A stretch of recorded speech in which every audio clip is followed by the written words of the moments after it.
Hello, everyone. You can applaud, that's okay. It's always great to have Commissioner Bratton with us, but particularly today because it's a historic day for New York. Earlier this afternoon, Commissioner Bratton and Mayor de Blasio had an announcement about marijuana. What was it? Well, very specifically, Jeffrey, we announced that starting next week, the New York City Police Department will no longer be arresting individuals that are found having in open view 25 grams or less of marijuana.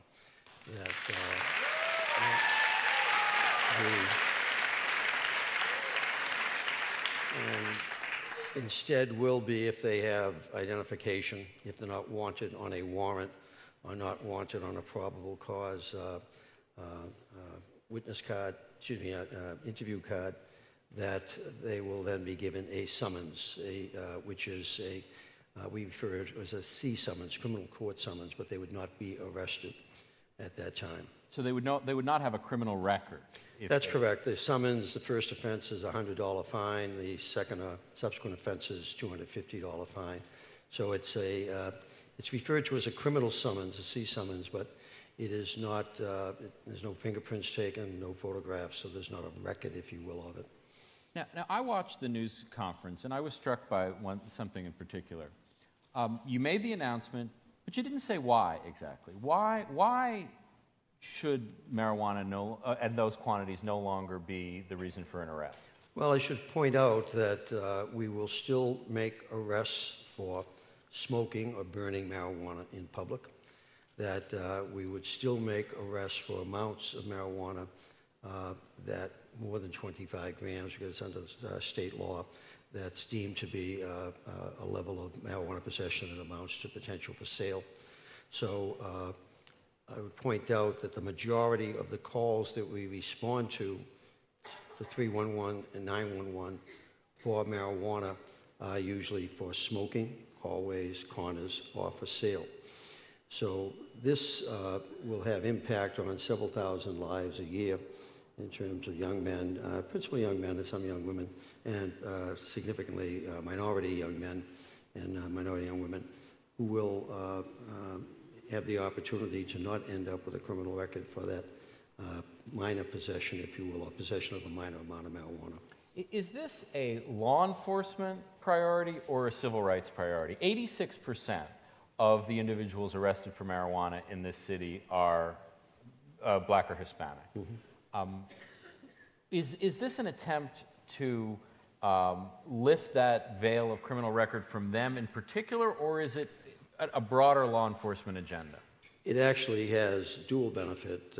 From my police management standpoint, it frees up resources that would be tied up for hours processing arrests, which are oftentimes not prosecuted by district attorneys, or even if they are, judges tend to not give a significant or meaningful penalty, if you will. So it saves me a lot of police officer time where officers can be out in the field focusing on other priorities. And it certainly saves these individuals the incarceration for 24 or 36 hours that an arrest would usually entail. It also has the definite benefit that clearly the communities in this city, particularly communities of color, have indicated that, like the earlier stop, question, and frisk controversy, this one continues to be an issue of concern. I would point out, however, that the 30,000 calls that I referenced approximately that we've received so far this year, that the vast, vast majority of those calls, almost to the exclusion of other neighborhoods of the city, come from minority majority neighborhoods, particularly around housing developments, particularly in distressed neighborhoods. So it's the communities of color who are effectively asking the police to come in and deal with that person smoking a joint or that group smoking a joint in their hallway or dealing or selling marijuana in their hallway. So we've got that balancing act where we must service that community for the concerns they have in their community. And it's quite clear that while there's great concern about unnecessary arrests, they certainly want something done about the smoking and the selling of marijuana in their neighborhoods. You are very much associated with the crackdown on quality of life offenses, particularly during your first tenure as police commissioner. Turnstile jumping, squeegeeing.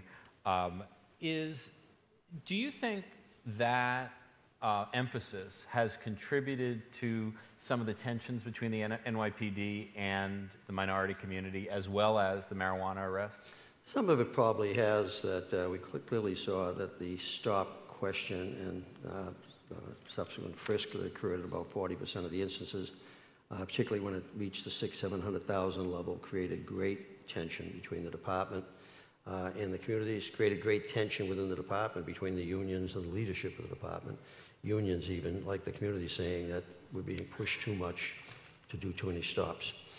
Similarly, the challenge with quality of life policing, so-called broken windows policing, is to ensure that you're always doing it constitutionally, can't break the law to enforce it, that you're doing it consistently, meaning you don't do it differently in a rich neighborhood from a poor neighborhood, and that you're doing it compassionately. In other words, you're doing it in a way where it's not, hey, you, it's, sir, may I talk to you, ma'am, may I talk to you. And it is, I believe, an essential element of policing, successful policing. Because the whole idea of it is to stop behavior from getting out of control when it is minor misbehavior. The idea of stopping somebody for evading the fare, $2.50 theft of service, the idea is if they can get away with that, then the sense is that they may be able to get away with more significant types of crime. Much the same as all of us that are parents, that you correct your child's bad behavior because you don't want them to make that a habit. And similarly in policing, the challenge for us is what we are authorized under the law to do, what we are empowered under the law to do, is to control behavior. That's what police do. But to control behavior in such a way that we don't abuse our powers and correct behavior in a way that we make the situation worse. What is the status of stop, question, and frisk at the moment? Obviously, it was the subject of a major lawsuit. Judge Schindlin found that there was substantial violations of rights. Mayor de Blasio came in and didn't exactly say he was going to stop it altogether, but where is it right now? Well, in 2013, I think we were still doing about 170, 180,000 stops in 2013. That was down from a peak of about 700,000 in 2010, 2011. This year, as of today, we've done about 45,000. So we'll probably end the year with about 50,000. It'll be down about 75% from what it was last year. And 50,000 versus 700,000, you're going to have to do the math. I can't run those numbers in my head. But in any event, stop, question, and frisk is at a level that is probably appropriate for a city this size and the amount of crime and disorder we're experiencing. Because if you think of it, that as stop, question, and frisk has declined, unlike the predictions of some in government and some in media, that as stop, question, and frisk activity declined, that Armageddon was going to return to New York City, it hasn't. Every year that stop, question, and frisk went down, crime continued to go down. So this year, crime is down almost another 4% overall crime. Homicides, we've had, as of this morning, 20 fewer homicides so far this year. So even as stop, question, and frisk has continued to decline, we've not seen the bad behavior return, that the behavior is being controlled to such an extent that it's not causing an increase in crime. The city continues to get safer. In the last mayor's race, there were some candidates who said they were going to do away with it altogether. They would prohibit the cops from doing it. Is that a bad idea? They wouldn't be able to do it. Basically, it's supported by the law that you cannot stop, question, and frisk. The Supreme Court basically has upheld its legality. It is the basic tool of police. It'd be like going to a doctor and asking a doctor to deal with your illness and not look at you, not touch you, not test you. Stop, question, and frisk is essential to policing, but it always has to be done appropriately. It has to be done within the law, and you can't break the law to enforce the law. There was a study recently done here at John Jay which said that misdemeanor arrests were about 60,000 a year in New York City in the early 80s to about 250,000 today. putting aside marijuana, which obviously there's going to be a change here, and the arrest rate was 1.2% for whites, 6.4% for blacks, 4.4% for Hispanics.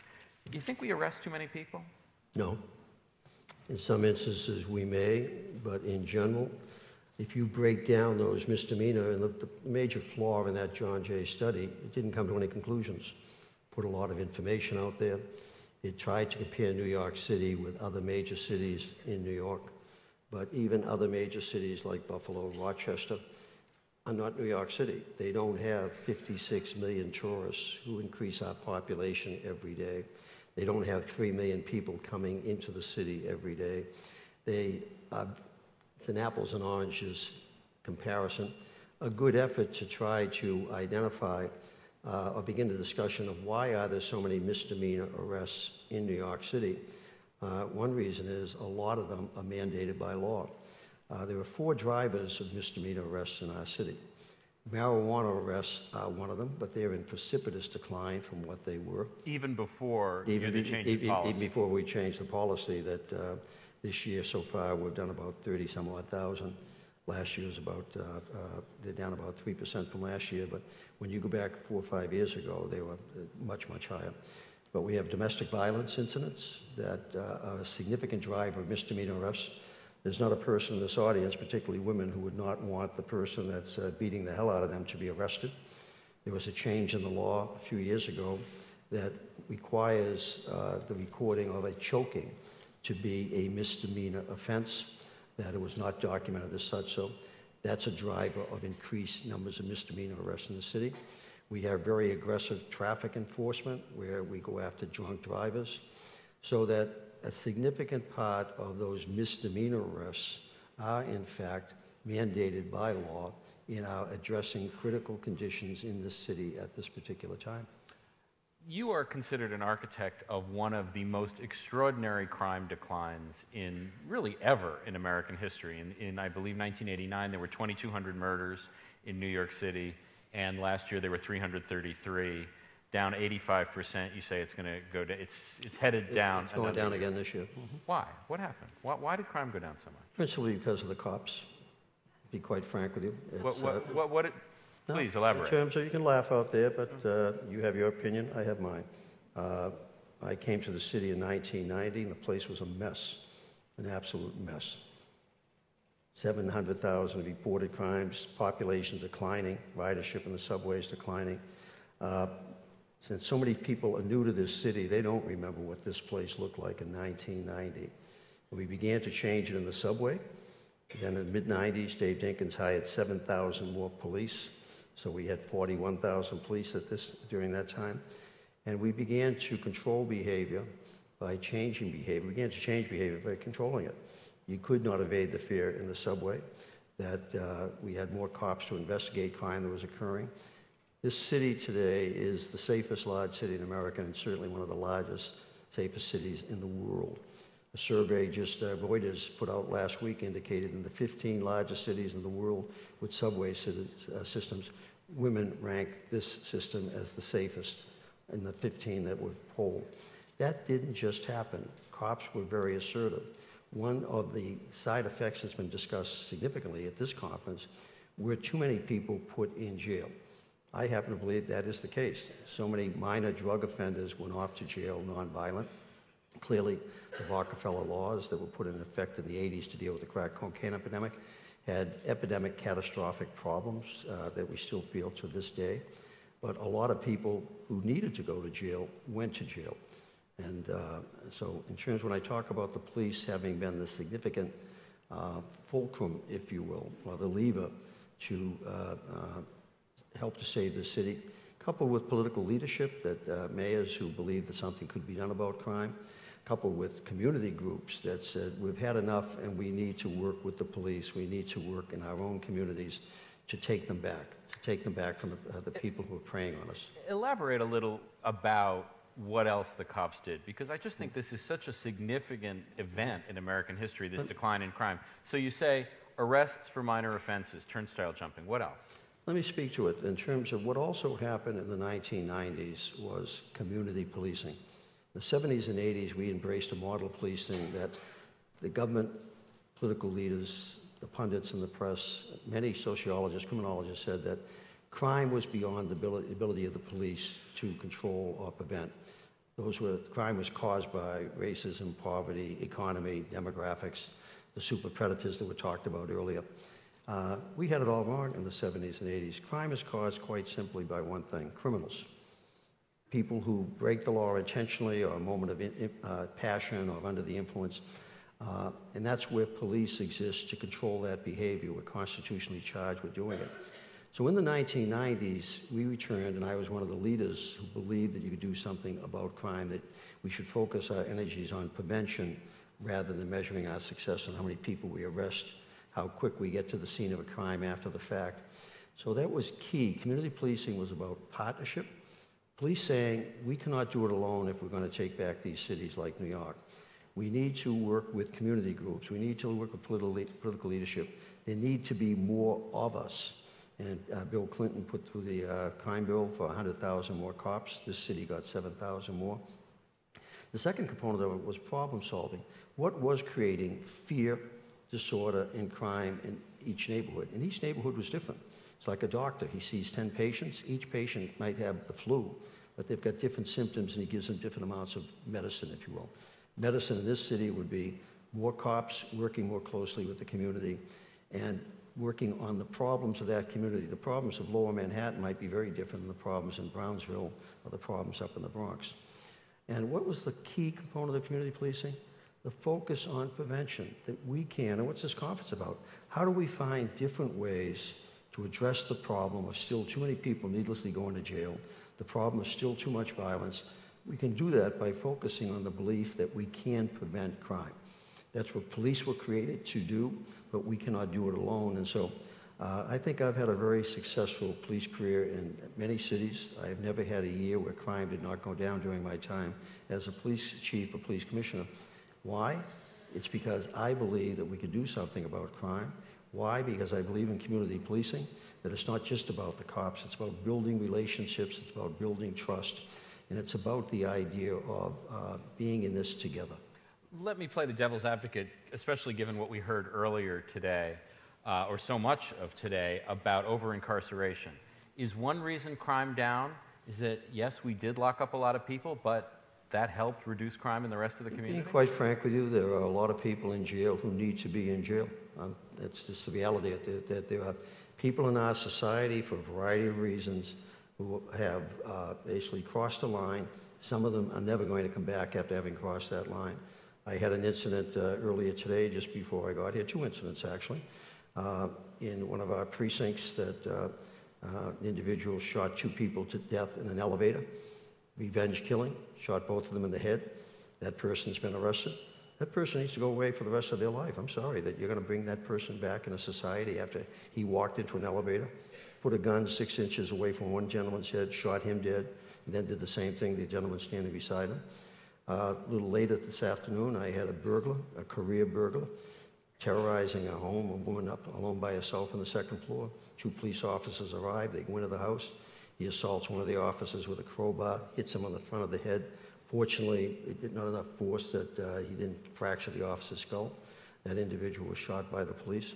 There's an individual that is a career criminal that is going to have to get taken off the streets. But so many of the people we've talked about today are people for which there is an opportunity to rehabilitate. But I'm much more focused on keeping them out of there in the first place. And that's the strength of a lot of the work we did in Los Angeles, working with gangbangers to get them out of the life and then to keep their kids from getting into the life.